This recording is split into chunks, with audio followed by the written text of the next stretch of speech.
What's happening, everybody? Welcome to Anthony's Takes. This is my movie review, non-spoiler slash spoiler. As always, with all my movie reviews, I will notify you right away when I talk spoilers. So, seen the movie last night, 8 p.m.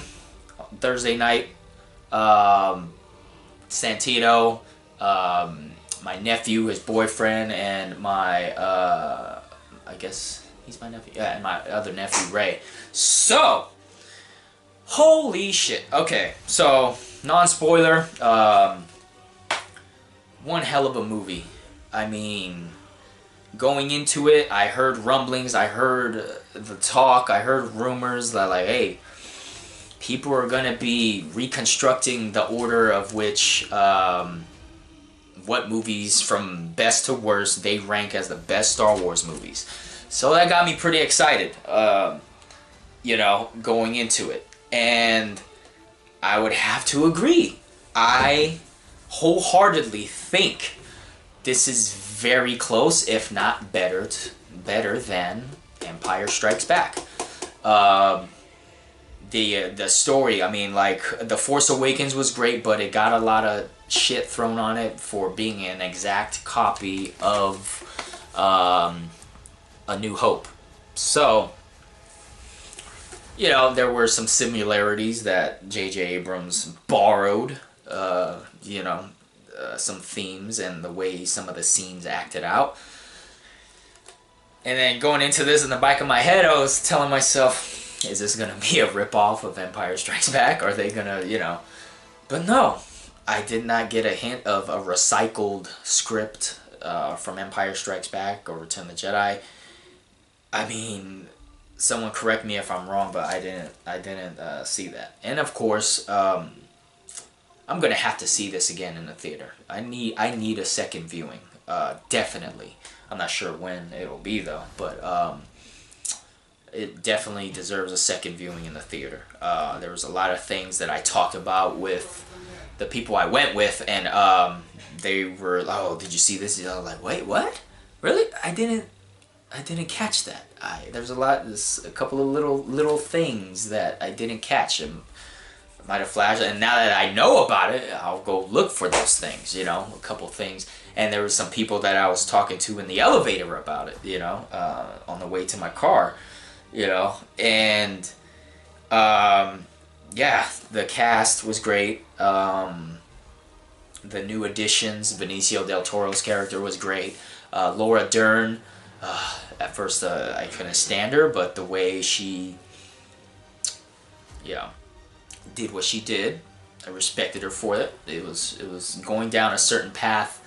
I was like, oh, you little snake. But it was damn good. Carrie Fisher, rest in peace.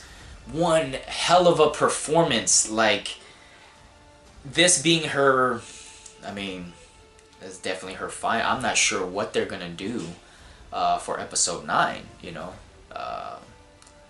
like before going into it. You know, there's like.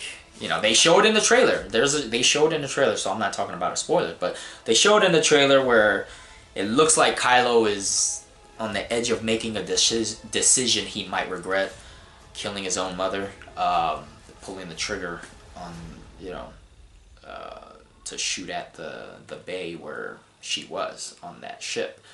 But as it turned out, it didn't happen that way. It was, you know, one of those heart-pounding moments, like, okay, I can understand if they do kill her off.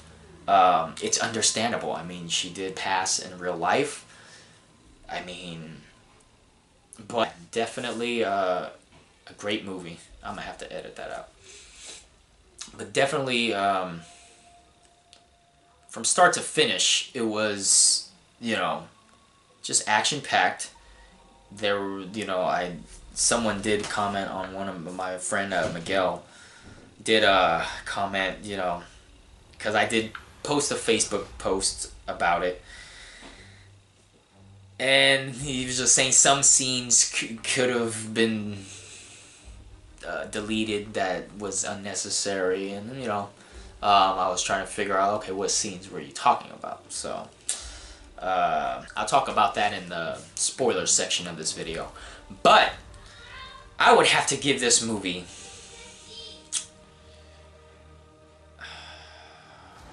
I would have to say this is my first 5 out of 5 on my YouTube channel for movie reviews as they go. It was definitely fulfilled my expectations as it comes to Luke Skywalker. Oh, man, I gotta see this again. Luke Skywalker, he delivered, even when the trailers showed that he may not. I don't see any reason for me to drop it down from a 5 out of 5. I don't think I was ever bored. I don't think there was anything that was unnecessary. The humor was perfect. The humor mixed in with certain parts of the action was on time.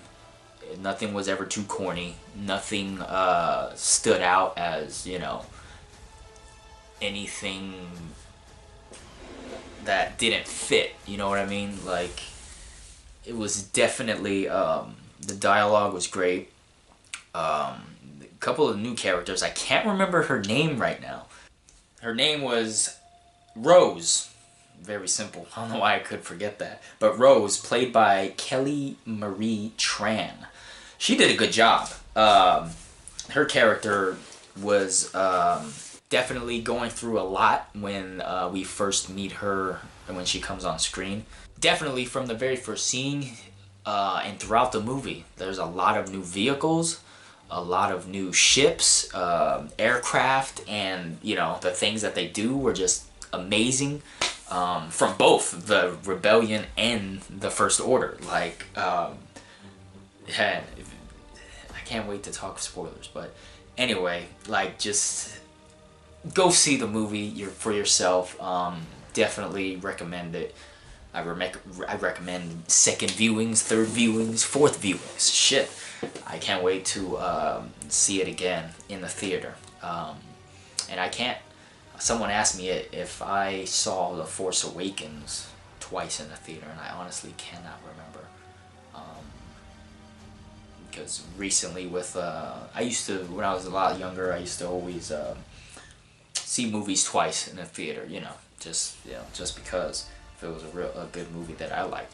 But recently it's really hard just to get to see a movie once in the theater, so I make sure I save it for the movies that like are really worth, I know are really worth my money. You know, anything Marvel related, DC, Star Wars, anything sci-fi, action, comedy. You know, sometimes I would wait for the comedy to come out on DVD and, you know, red box it, or even Netflix sometimes. But with this one, I definitely got to get out to the theater again to see it in all its heavenly glory. Let's talk some spoilers, baby. Okay, so 1, 2, 3. If you haven't seen it, you don't want nothing spoiled, turn this off right now. Return when you do watch it, and we can discuss things in the comments section. But anyway, the first scene was just amazing. That new Star Destroyer for the First Order that was just demolishing everything in its path. It was pretty damn big, and the firepower of that thing was pretty damn epic. Yeah, and then along with that, the Rebellion has these very slow but effective bombers that they had. They had a crew of like, it was at least 10 of them. I remember approaching that that one. It had a real funny name to it too. The Dreadnought. That's what they called it. I knew I was gonna have a hard time remembering it when I do my review, but the Dreadnought was the name of that that Star Destroyer, and the whole time, you know, I guess those ships are really slow and they're trying to get into position to bomb the hell out of it, and they keep getting shot down. And then it ended up coming to the final ship that was standing, and that soldier pretty much risked her life and, you know, sacrificed herself to help the rebellion. We come across Kylo Ren being called out by Snoke, and he's like telling him like, hey, you got your ass handed to you by a girl that barely even touched a lightsaber, and, you know, was feeling the conflict within him. Yeah, of course, Kylo Ren smashes his helmet, starts throwing another tantrum. I was like, oh, here we go again. Another temper tantrum from Kylo Ren. But he told the crew, get my ship ready. And I was like, okay, here we go. He's going to try to prove himself to Snoke by killing his mother, which is what you see in the trailer. And I had mixed feelings. Like, I didn't want that to happen, but it would be good for the story if it did happen, and especially to lay her to rest, both figuratively and literally. You know, she did pass, rest in peace. But like with her surviving what happened, like, I was shocked. You know, you see Kylo Ren, he's got his thumb literally over that trigger, and then he lifts it up, and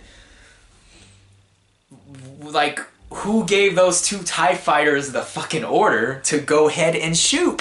Even, you know, Kylo Ren looks like he's about to take the shot, and then he lifts up his thumb, and the two TIE fighters come in and shoot what he was aiming at, which was the bridge where where Leia was on that ship.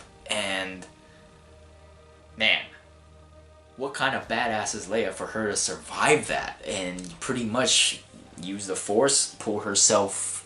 I mean, she's floating in space. You think she's like she's dying because the lack of oxygen, of course. And you see her skin start to, you know, kind of like how Guardians of the Galaxy when Yondu died, and also when Gamora was gonna die in the first one, but he, you know, Star-Lord saved her. You see her skin kind of start turning that way, but then you see her hand twitch, and man, when she started like pulling herself in with her eyes closed, and the theater went nuts. I couldn't believe it. I was like, okay, so fucking Ryan Johnson fucking with us like that, you know. I know some people were getting choked. You could hear, there's like these girls sitting behind me, you could hear like just the squirming of what may come, but it never came.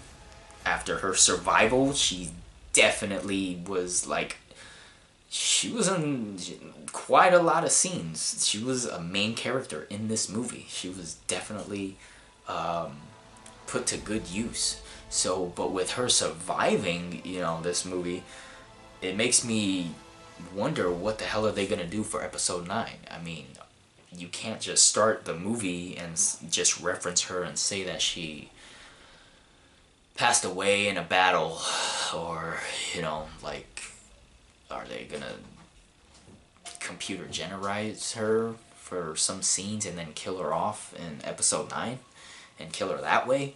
But it was in the script that Leia was in the movie. I don't think they would have wanted to do any reshoots or like cut all of her scenes out of the movie if they made her die in the beginning. I don't think that would have made sense either, though, you know. But I wonder if that was in the original script before her death, because, you know, she was still alive. They filmed it. She passed away in post-production, so I doubt how far along they were in editing the movie. But you know, something could have easily been altered that we don't know. Still remains to be known if they did or not. So Luke Skywalker, man, he definitely delivered. Quite a disappointment the way We only saw him in the last 2 seconds of The Force Awakens, but I did not expect him to do some of the things he did. It was very uncharacteristic of him. But at the same time, we haven't seen Luke in all these years, so he may have changed his point of view about the Jedi. And just like, he was not willing to train Rey, he was not willing to help the rebellion, he was not interested in getting involved, he just wanted to be left alone because he felt he failed Kylo Ren when he was training him to become a Jedi. So, man, that shit was heartbreaking to see that, like, Luke, he felt the evil that was in Ben Solo, his own nephew, and was literally thinking to chop his damn head off in his sleep with his lightsaber. But then it's later on revealed that, he did hesitate, and then the buzzing of the sound of the lightsaber woke up Ben. Ben looks, and shit breaks loose. And Luke gets knocked unconscious. Kylo burns down the damn temple and takes a bunch of the Jedi with him, and also kills a lot of the Jedi that were there. So, leaving Luke to be the last Jedi. Man, that was kind of heartbreaking to see, like, how Luke was so far away from the Force, and then Rey even mentioned to him, like, you're not in touch with the Force anymore. He hasn't tried to, or commune with anything. He just cut himself off and just wanted nothing to do with the Jedi Order, even the books that he had. He was literally about to burn them. But none other than Master Yoda finally makes an appearance, and he pretty much, it was kind of shocking for me to see Yoda, Luke has got the torch in his hand, he's about to burn this tree where those books were, and Yoda, used the Force to light the tree on fire himself, and it was just, I just couldn't believe that, Yoda would do that, and he was like, if it must end, it must end. There's, if the Jedi end, so be it. And it was kind of shocking to me for Yoda to make that statement. I was like, what? Like, how? Why? So, but it was good to see Yoda back, and I like the CGI done on him, where I wonder if it actually was a puppet. Was it a puppet? Someone comment down below if you know, if you've heard of any articles out there that say it was a puppet, because they could have just used CGI totally, but then CGI it to where it looks like a puppet. The way his mouth was moving looked very much like a puppet, but he just had that hue around him, to look like a ghost. But I was trying to figure out whether, I couldn't tell. It was a damn good job if it was a puppet, and a damn good job if it was just CGI. So good fucking job, man. This fucking movie, I cannot wait to see it again. I know I keep repeating myself, but I cannot wait to see this again in the theater. So, the scene that everybody is talking about, the death of Snoke. Do you think he's dead? You get decapitated like that across your torso, I think you're dead. But then again, they don't really let on of who Snoke is. Snoke, like I've heard, Snoke is just Snoke. He's nobody that was in a previous movie, nobody from, the future or whatever. He's just Snoke. He's Supreme Leader Snoke, and there really isn't a backstory of how he became into power of the First Order. Nobody knows. It's still a mystery, and now that he's dead, it's still a mystery. Like, we were waiting for answers of, who he is, who Rey's parents are, and we still don't know who Rey's parents are. They do mentioned that, oh, your parents were nobodies. They were drunks. They just dropped you off. But I don't believe that. That could just been told to Rey then and there to protect her from the truth. I still don't believe that her parents were nobody. Like, I don't know. I don't know. There's a lot of questions still for this movie. But yeah, the scene that everyone's talking about when Snoke dies, Kylo Ren and Rey join forces for about 10 minutes, 5 minutes. It was damn good. It was, oh god. And then those soldiers that I forgot their names already, but the ones that were in the red suits, they hold their own. They held their own. They were fucking giving Rey and Kylo some run for their money. They put up a good ass fight.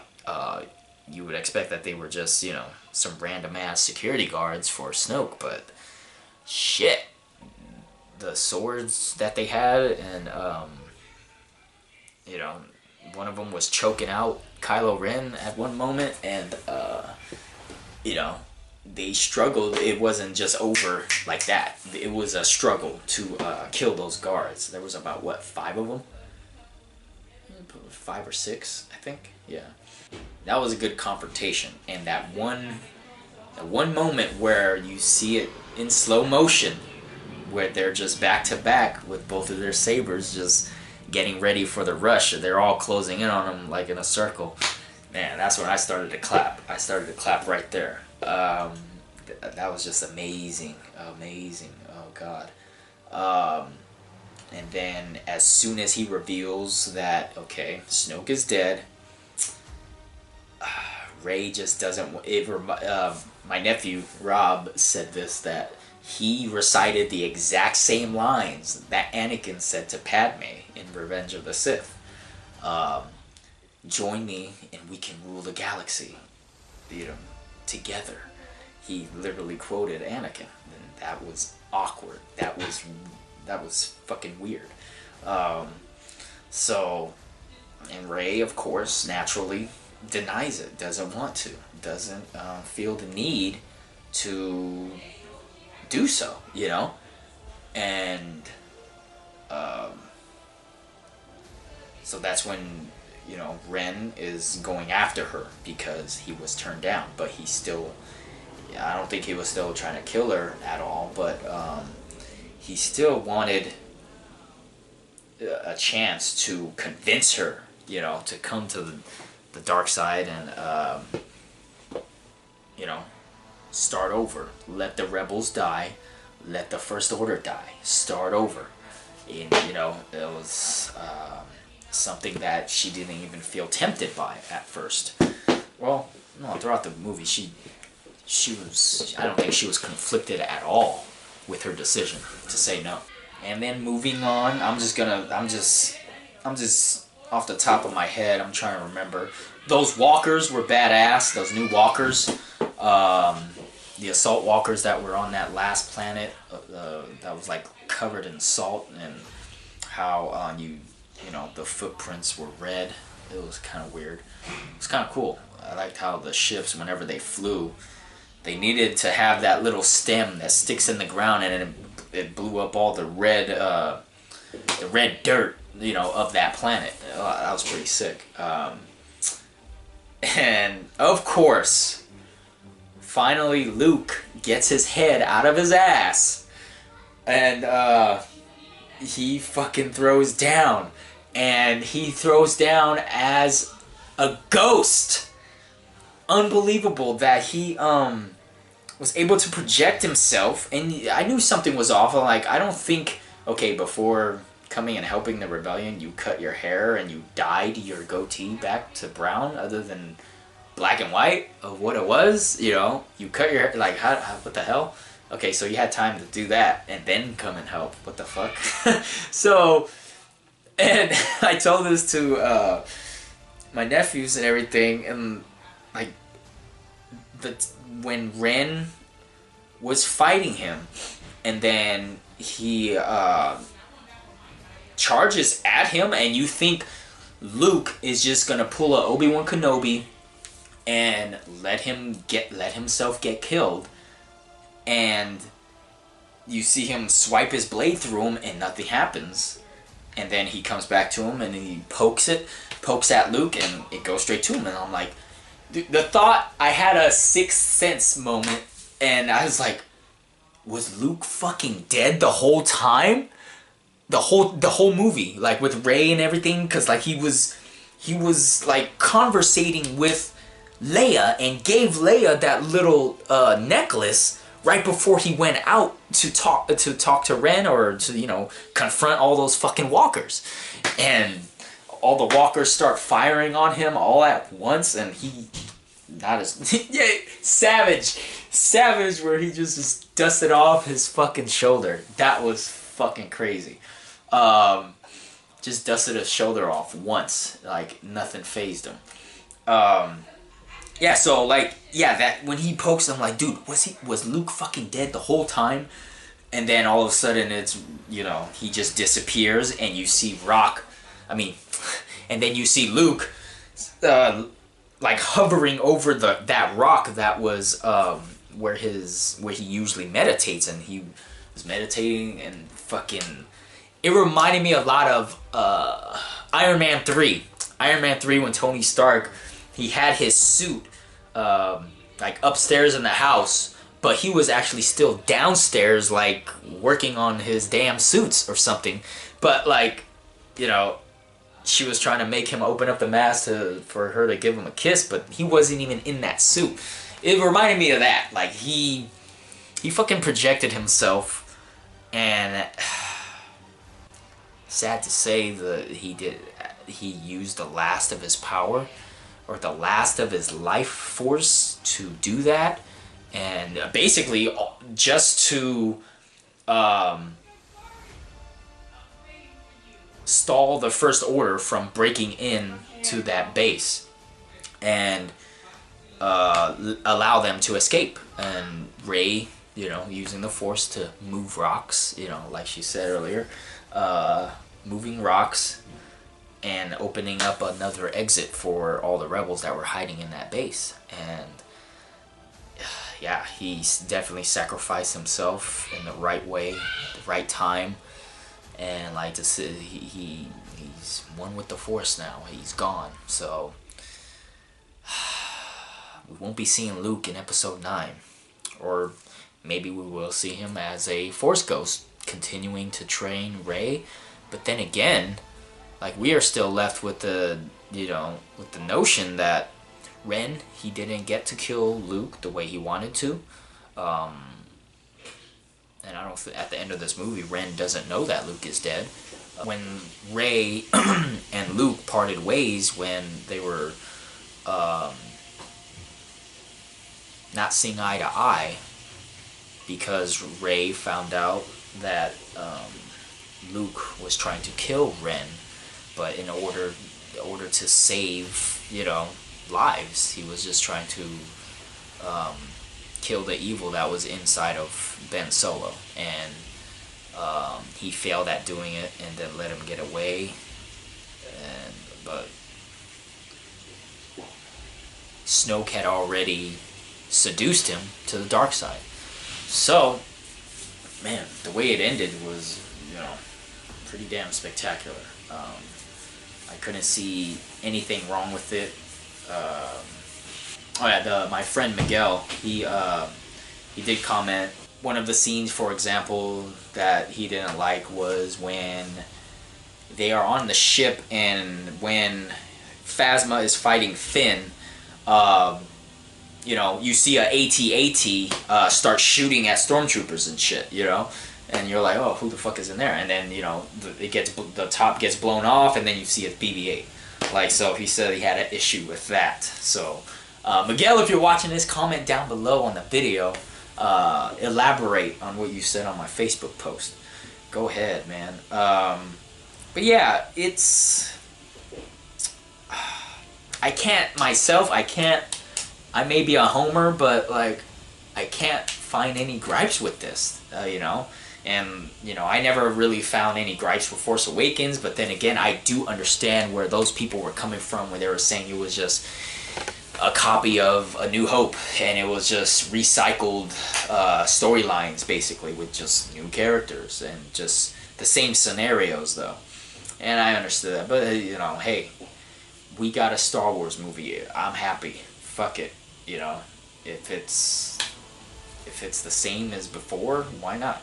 People were complaining that the prequels were so different, and then, you know, they kind of followed the formula of the original trilogy, and they didn't like that either, some people. So but I didn't hate the prequels, episodes 1, 2, and 3. I just prefer the classic because of the visual effects.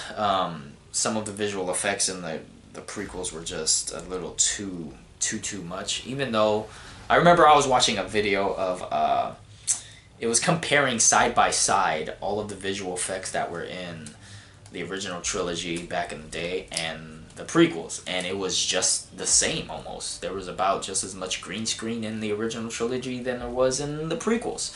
But, you know, it is what it is. It's Star Wars. No matter what, I still like it. It's still great. Episode 9, can't wait to see it, what they pull off, what they do, and, you know, we got that Han Solo movie coming out next year, and then Episode 9 after that. So, what do you think is going to happen in Episode 9? You know, Supreme Leader Snoke is dead. Kylo Ren punked the shit out of Hux once he was dead, and he was like, I'm the Supreme Leader now, bitch. And, yeah, that was good to see. Like, Hux, he's a good dude. Like, I like his character. I like his character. He's pretty damn entertaining. Especially with the whole, you know, hate relationship that he has with Kylo Ren. You know, it's pretty good. Let me know down in the comments section if you saw it. What did you think? Do you agree with me? Where do you disagree with me? Comment down below if you enjoyed my movie review. Hit the like button, subscribe, share. Hit the notification button so that you get a text notification on your phone each time I upload a new video. If you did not like my movie review, eat me.